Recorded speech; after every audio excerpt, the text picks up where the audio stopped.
Hello, Sagittarius, Sun Rising, and Venus placements. Magandang araw po sa inyong lahat. Welcome or welcome back po dito sa Bonum Magos, dating Angel Francia Tarot, dating Ladybug PH. Ayan. So, Sagittarius and of course, ating mga cross-watchers. Ayan.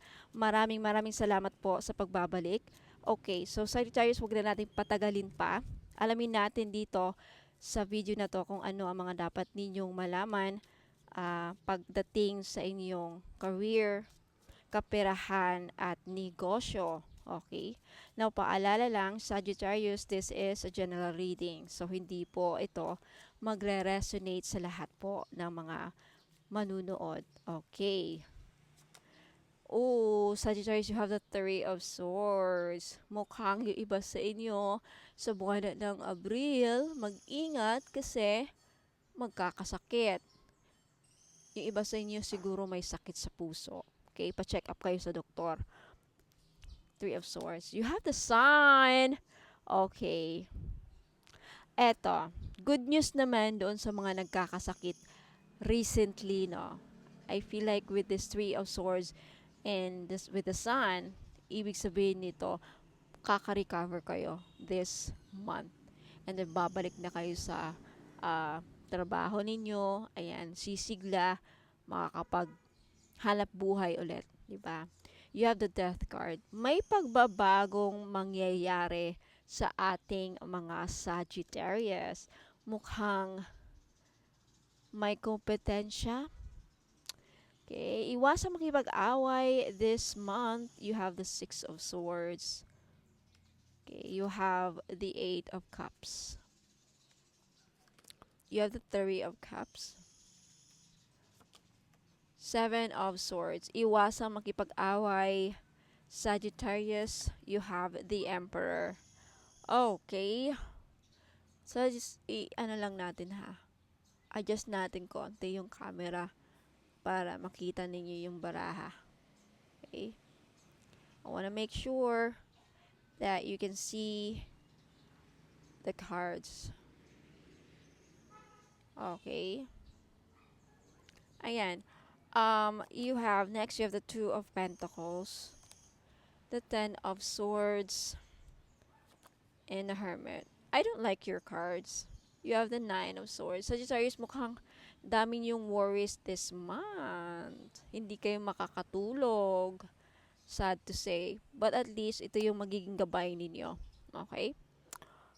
Yung iba sa inyo makakaranas talaga ng pag-aalala sa pera, sa trabaho, sa career, sa negosyo.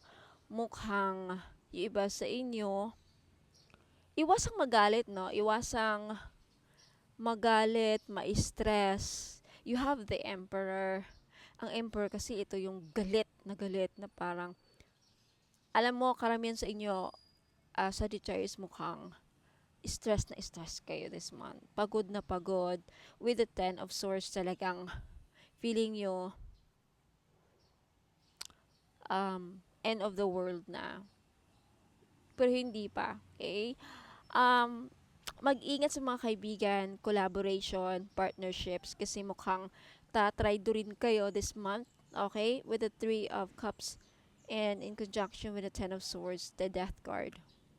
May ending na mangyayari, may pagtatapos sa kontrata, partnership, ayan, pagsasanib puwersa, kung dati nagsasanib puwersa kayo ng kasosyo nyo sa negosyo, ayan, may pagbabago din mangyayari sa mga ka-workmates ninyo, so mag-ingat. Okay, feeling ninyo malaki ang kompetensya. It's either ikaw ang nakikipagkompetensya sa Sagittarius, yung iba sa inyo ha, but karamihan siguro sa inyo parang feeling nyo madaming gustong makipagkompetensya sa inyo. Madami kayong kakompetensya sa career, sa negosyo, this month, sa kaperahan. And with the Seven of Swords, I'm sorry, Seven of Wands and the Five of Wands, I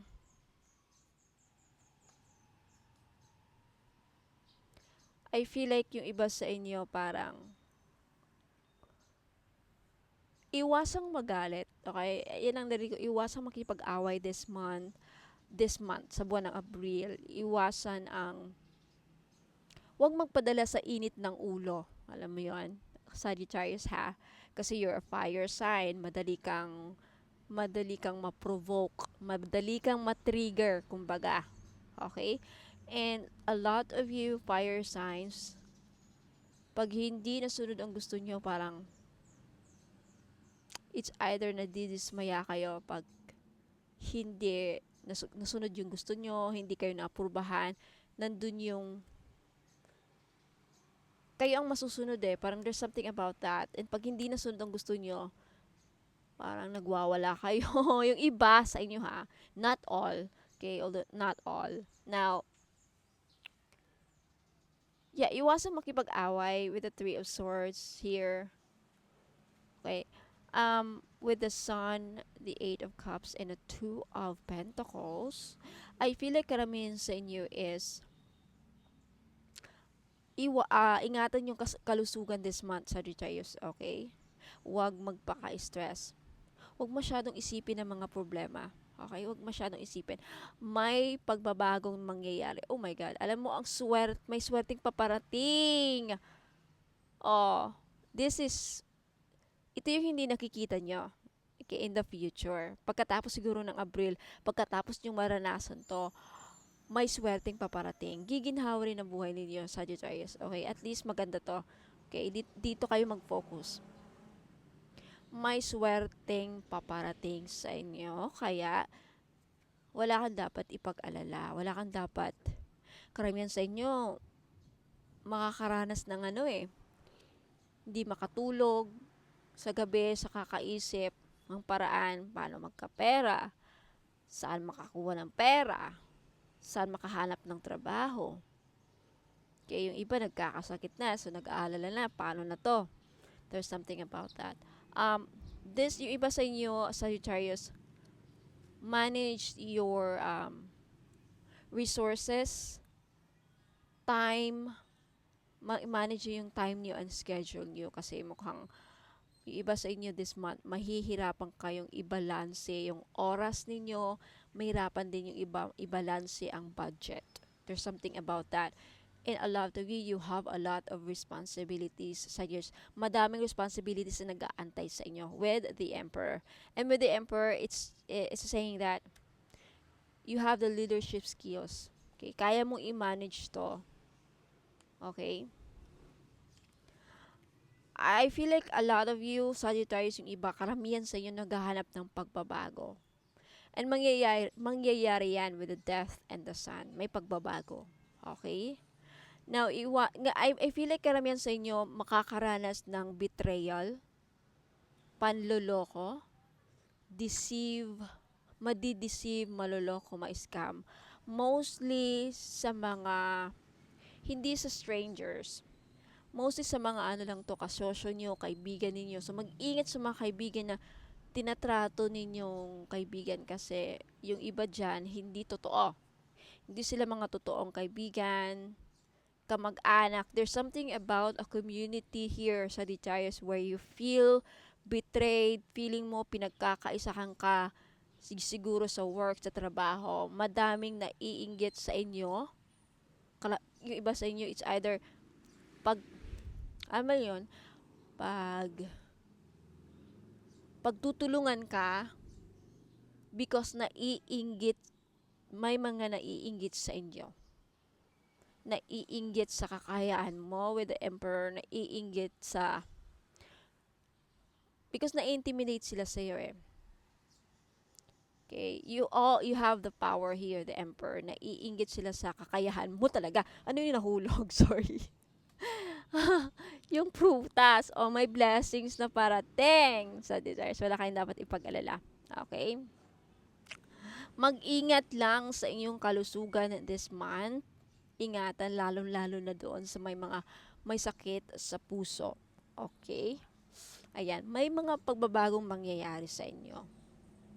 Yung iba sa inyo siguro nawala ng trabaho. Okay? May nakikita ako dito. Yung iba sa inyo natanggal sa trabaho. natanggal sa community, natanggal sa company, nag-resign, karamihan natanggal sa trabaho. Anyan, nag-aalala kayo. But don't worry kasi siguro yung iba na the reason why natanggal is because may mga sip-sip sa inyong ka-workmates nyo, ka-office nyo, and then instead na ikaw ang ma-promote, kasi malakas ang kompetensya dito with the 5 of Wands and the 7 of Wands. Kaya ikaw parang mas pinili mong lumayo na lang. Pinili mong hindi makipag-away or pipiliin mo yan. Huwag kang mag-alala, Sagittarius. May swerteng paparating. Magbabago din ang buhay. Sa'yo ang swerte, hindi sa kanila. So if there's something na hindi nag-work, kung ano man yung pinag-aalala mo ngayon, matatapos din yan. Tiwala lang, okay? Huwag kang magpadala sa mga nararamdaman mo. Huwag kang manlumo kasi nakikita ko yung future mo andito. Okay, andito. Hindi mo alam ang swerteng nag-aantay sa inyo. Okay? Ayan. So, sa ngayon, laylo ka lang muna. Okay, laylo ka. Iwasan mong makipag-away kasi dagdag problema yan. Iwasan ng makipag-kompetensya. Iwas sa gulo. Yan ang advice. Okay? Ngayon, last few messages, Sagittarius.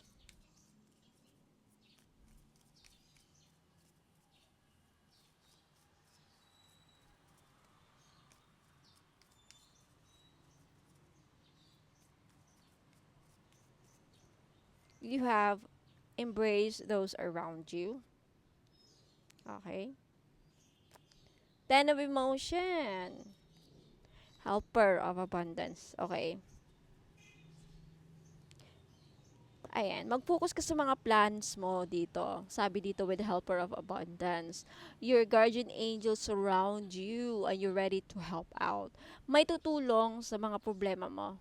Sagittarius, may tutulong. You have the Helper of Abundance. Lalong-lalo na mga sa problema mo sa pera. It's either may magpapahiram sa'yo, makakahiram ka ng pera, ma-approvehan ka sa loan, may tutulong sa'yo sa problema mo sa kaperahan, negosyo, at career. Okay? 10 of Emotion. See, may blessing talaga na darating. Life is blessing you with a wonderful and loving family.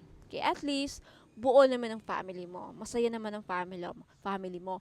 Lahat malusog, lahat maganda ang kinabukasan nila at kapalaran nila. Yeah, harmony with those around you. Okay? By offering forgiveness, understanding, and kindness to others, you're rewarded with unconditional love. So, patawarin mo na lang yung mga taong nanakit sa'yo, inapakan ka, mga taong inaaway ka, binubuli, or alam mo yun, yung may mga atraso sa'yo, patawarin mo na lang sila. Dahil, pag pinatawad mo sila, may blessing na kapalit yan. May blessings na kapalit. Okay? Last card, embrace those around you. Yeah, this is a time of great spiritual growth. Ibig sabihin, madami kang lessons na matututunan this month. Sagittarius. Kaya to nangyayari sa buhay mo. Okay? The reason is, this is for your spiritual growth. Okay? Diyan tayo nagmamature sa mga pagsubok na dinadaanan natin. Okay? Malalaman natin kung sino yung mga totoong kaibigan, sino yung mga totoong talagang may sino yung mga sincere sa atin at sino yung nakikipagplastikan lang. Okay? At talagang may masamang balak, something about that. Okay? So, Sagittarius, bago ako magtatapos, gusto ko lang i-flex. Okay? Sa mga interesado po ng ating money magnet oil, alam mo, very effective to. Simula nang ginamit ko ito, sold out lahat ng mga items ko. Kaya ang ginagawa ko, since may diffuser bracelet ako, nilalagay ko tong money magnet oil dito. Okay?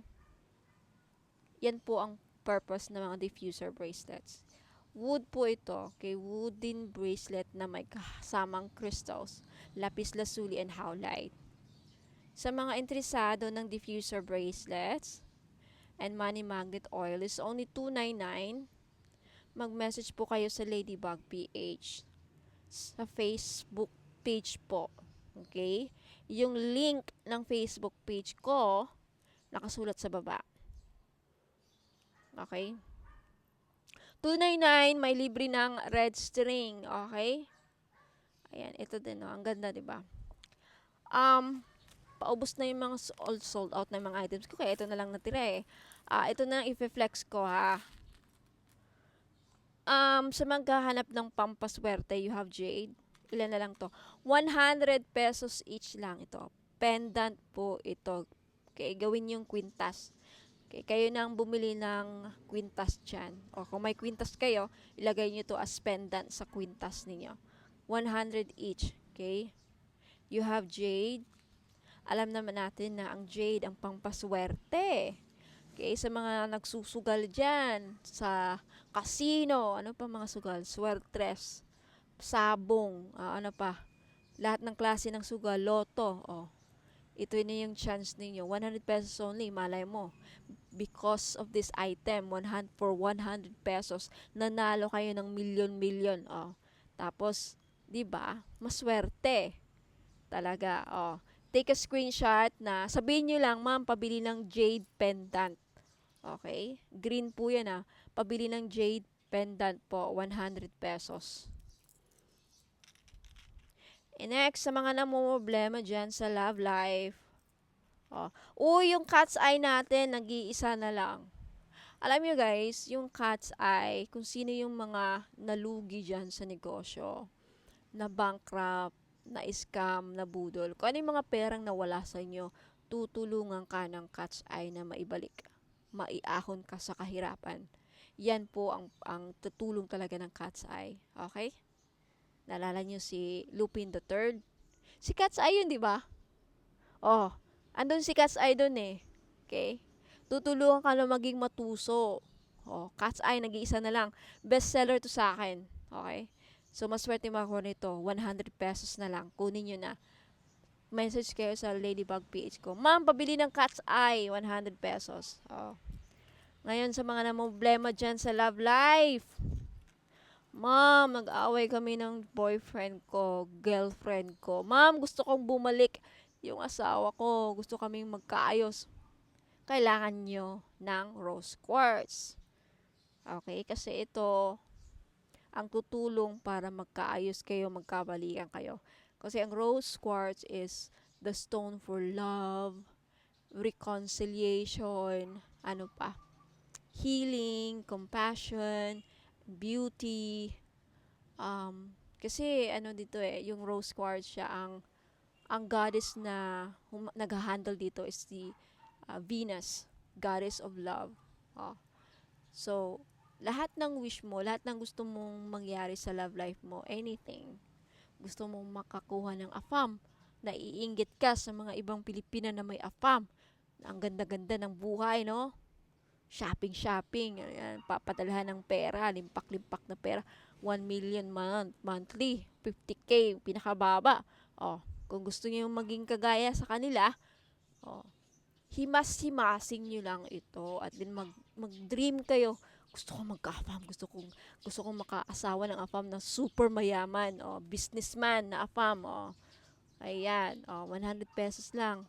Mamaya maubos na yan. Sige ka. Bili na kayo. 100 pesos lang. Ngayon sa mga naghahanap po ng panangga sa kulam, okay? Madami naghahanap. And yung iba, gusto nang makabili ng mura. Ma'am Angel, gusto ko yung mura lang, affordable. Ito na yung chance nyo. Ayan 100 pesos lang. Ma'am, pabili ng message lang kayo sa Facebook page ha. Ma'am Angel, pabili po ng Black Magic Protection or yung anti-kulam necklace, 100 pesos. Ito yun ha. Ilan lang to. Paunahan kayo sa bayad. Okay? Ayan. Now, ito, yung sa mga namumroblema sa pera, anything related sa kaperahan. Ma'am, sana ma-aprobahan ako sa loan. Ma'am, sana payagan akong sana ma'am makautang ako ng malaki. Ma'am, sana makaloan ako. Eto, tiger's eye. Ma'am, sana magkapera ako. Sana kumita yung mga benta ko sa sa store. O eto, tiger's eye. Okay? Yung cat's eye din, pang business. And ito, tiger's eye. O, marami pa. Yan ah. And sa mga gustong ma-open ang kanilang third eye, gustong maging psychic kagaya ko, gustong maging manghuhula, ayan, gustong maging tarot reader, amethyst ang kailangan ninyo. Baka ito na yung tawag nito. Ang amethyst kasi, yan ang magpapa-enhance or trigger ng mga hidden talents ninyo, lalong na if meron kayong kakayahan na maging tarot reader. Okay? So, ayan, ilan lang to? 1, 2, 3, 4, 5 lang. Ang mga amethyst, stones to ng mga witches or tarot reader. Okay? Yung mga psychic. Ito yung stones nila. Mga visionaries, yung mga manghuhula, yung mga, diba? Oh, kunin nyo na. Meron akong ganito eh. Yung malaking stone. Yung malaki talaga. Yung kagaya nito. Kasi ito, amethyst din to eh. Black ata to. Basta ang ganda, diba? Kaya hindi ako nawawalan nito kasi ito talaga tutulungan. Ang dami kong amethyst actually. Ito, ipakita ko sa inyo. O, amethyst din yan. Amethyst. Amethyst. Diba? Ang dami kong amethyst. Kasi ito talaga, tutulong sa iyo na ma-enhance yung mga visions ninyo. Kung gusto nyong maging effective na manghuhula, so yung maging tarot reader, and then so, malay nyo, lumabas yung talent ninyo, di ba? 100 pesos lang each. Bili na kayo. Alright, so Sagittarius at Cross Watchers, yan lang po sa ngayon. Maraming salamat again sa mga interesadong bumili sa akin ng mga items. Ubos na talaga yung iba. Yan na lang natira, tsaka money magnet oil. Okay? Bili na kayo bago kayo maubusan. Okay, so ingat po and God bless and hope to see you again next time.